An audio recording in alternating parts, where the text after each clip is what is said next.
Today, you saw the intro, man. We're going to be talking about Raja Jackson, a young man, the son of the infamously known Rampage Jackson, UFC, MMA world champion. And his son, Raja, got into a bit of a ordeal that I think is extremely relevant to all people, but especially young men. I myself have been in a similar situation when I was a younger man, still young, but a younger man.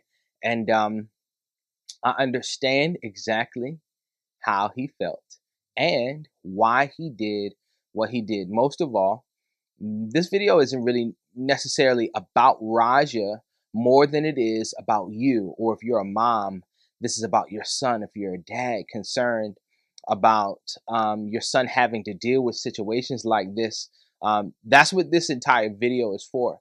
So sit back, don't relax. I want you to sit up, rather, I should say.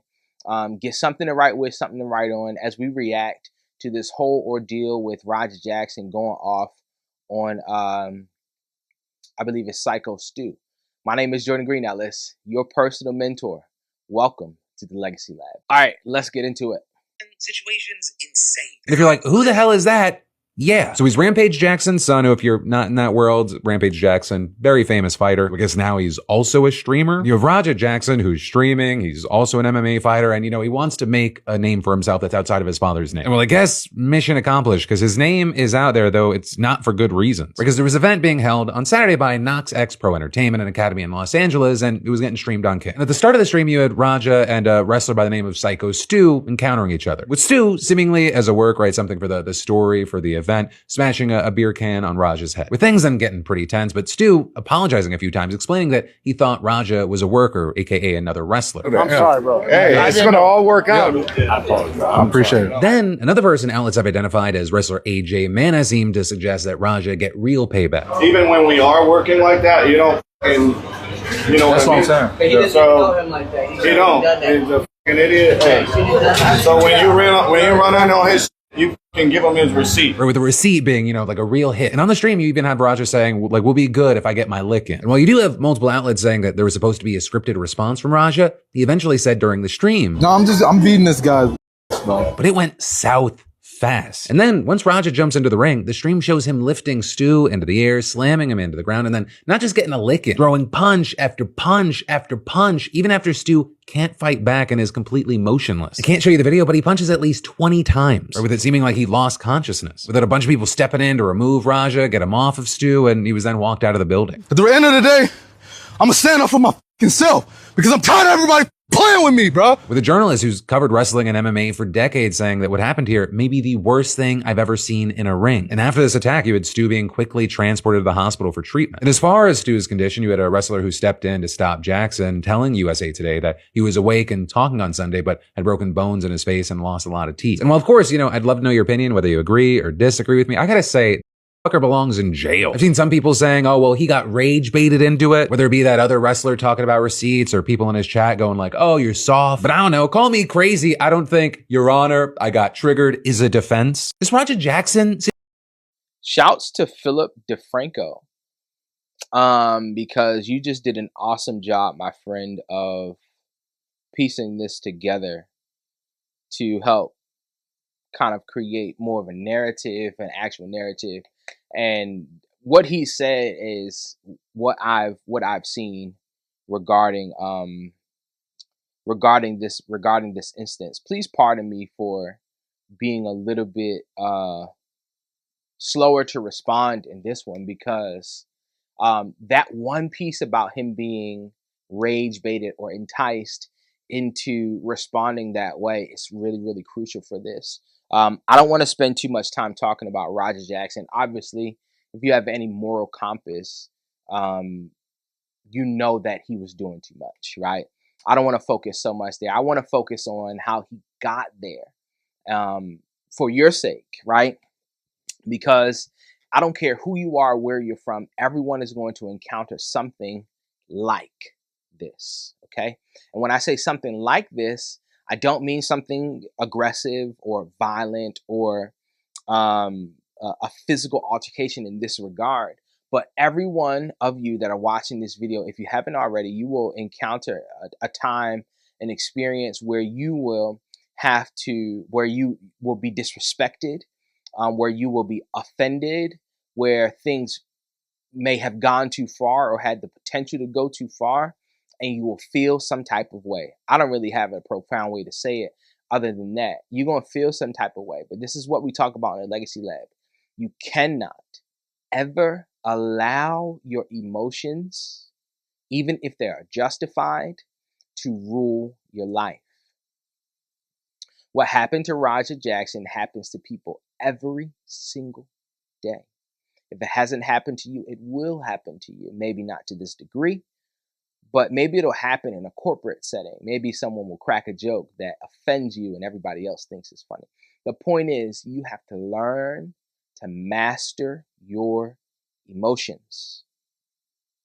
The key factor in this whole incident is the other man who sort of put fuel on the flames, right? It's not his fault. Please don't clip this. Please don't mistake what I'm saying. Ultimately, Roger Jackson has the responsibility to respond in that way, or takes the responsibility of responding in that way, or in a different way. And Roger Jackson did what he did, right? This is all of his responsibility. But one of the key factors, or at least how it was kind of scripted here, as we watched it, is how he was enticed. Listen to me. When you are in a situation where you have to choose between a rational decision, or your rationale, and an emotional decision, whether it be clapping back or withholding or doing anything like that, right? I want you to be sober-minded, okay? When I say sober-minded, I don't solely mean with substances, alcohol or drugs or anything of the like. I also mean with anger and even sadness or even happiness, because all of those emotions are similar to drugs. They all cause a chemical reaction in the same way that drugs would.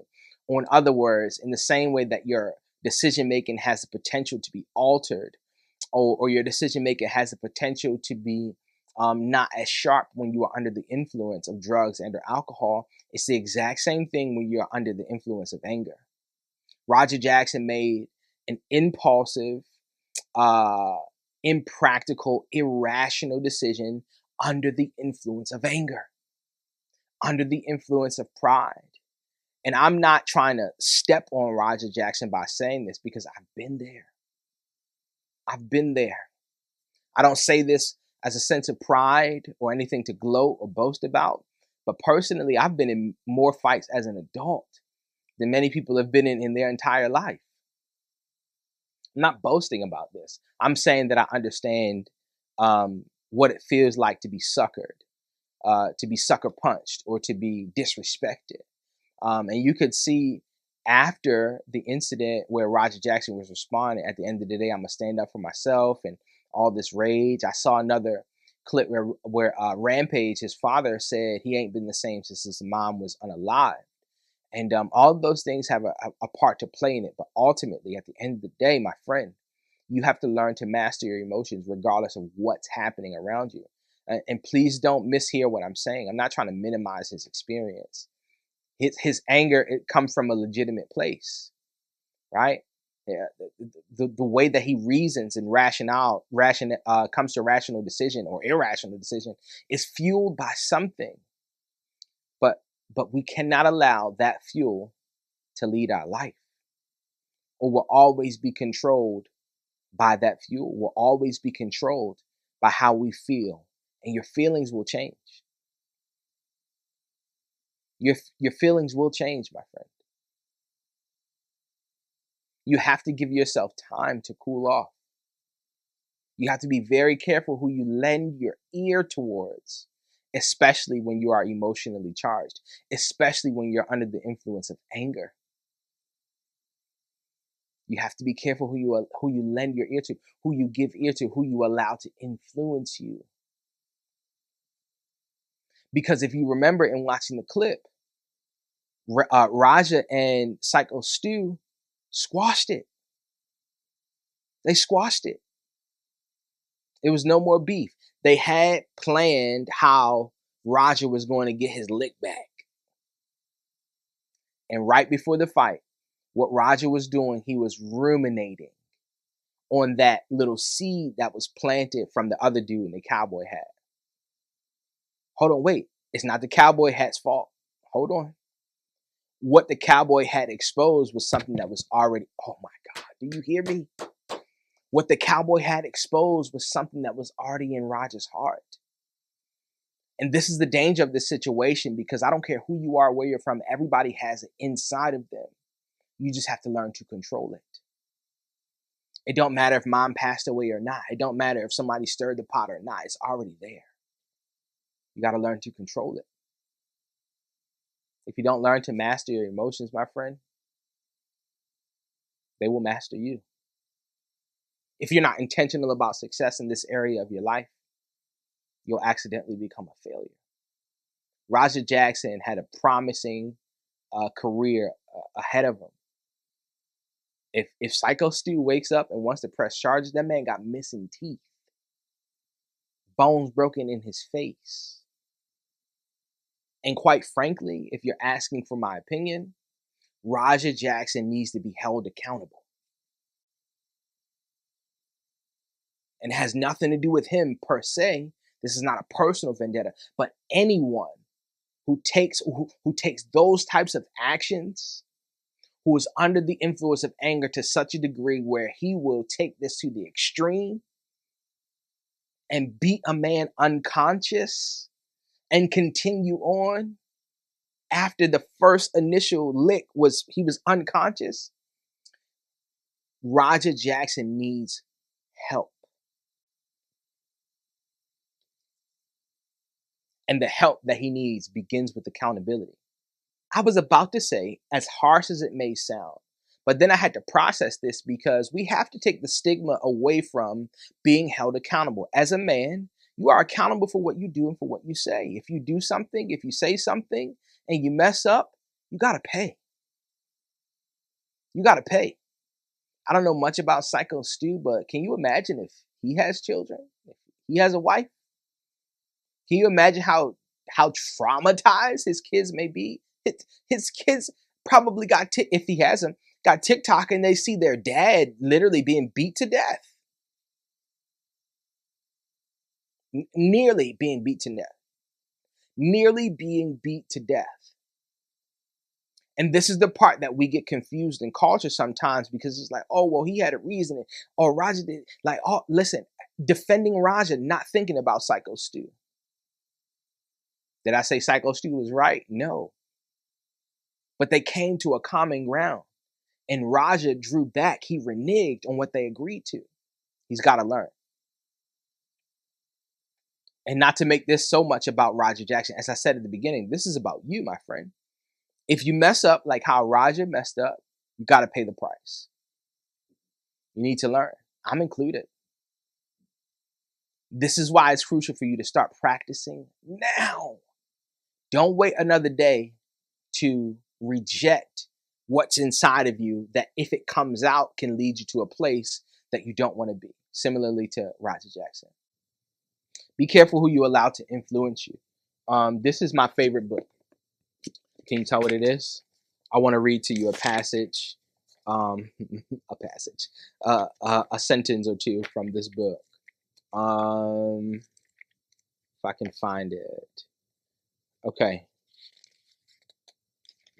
One moment.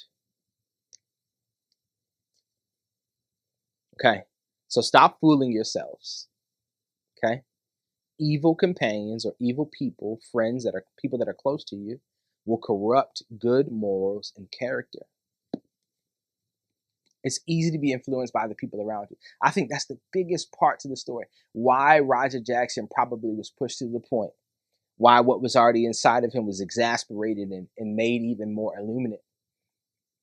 It's because of the people around him. Learn to master your emotions, or you'll never be in control of your life. My name is Jordan Green-Ellis. I hate that this episode was so somber, but I think that it's relevant to talk about. And I don't want this to happen to you. Learn to master your emotions, my friend. Again, my name is Jordan Green-Ellis, your personal mentor. I sincerely hope that you and your family are well.